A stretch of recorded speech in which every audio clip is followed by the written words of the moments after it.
iPhone case that you could put on your iPhone, touch these electrodes, and get a real-time lead one regular EKG. And I was fascinated by that. It sort of bugged the heck out of him. And he agreed to come to our conference. And he said, how do you think I should use this? Is this something for you, just a doctor?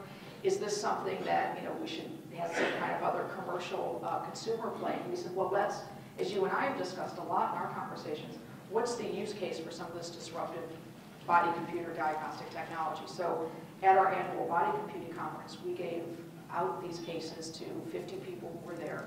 Only 15% were, 50 of the participants who had iPhones. Only 15% were doctors. We had film people, media people, business people, students.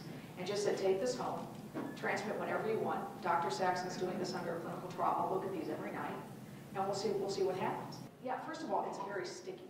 This is the one thing that's with you all the time, right? You never leave your house without this. You forget your car keys before you forget this. So you go back home for this, right?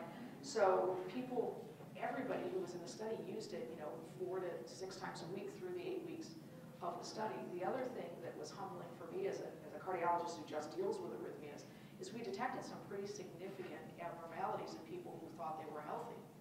So the reason that's profound for me is that there are about 250,000 sudden cardiac deaths in this country, real tragedy. Sudden cardiac death is defined as death occurring within an hour of symptoms. So, everyone knows someone who died suddenly or has a story. It happens in athletes, it happens unexpectedly, and in full 30% of the time we don't know the reason why somebody died suddenly.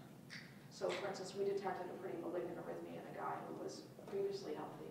If he hadn't had the case and recorded his arrhythmia and came to see me as a cardiologist because I subsequently saw him as a patient, he happened to live in Los Angeles, he's now my patient, I would say, hey, you're 35, you just had some palpitations, almost passed out, but it happens, you had coffee, you worked out. He actually had a pre-sudden death arrhythmia, and now he's on a completely different pathway.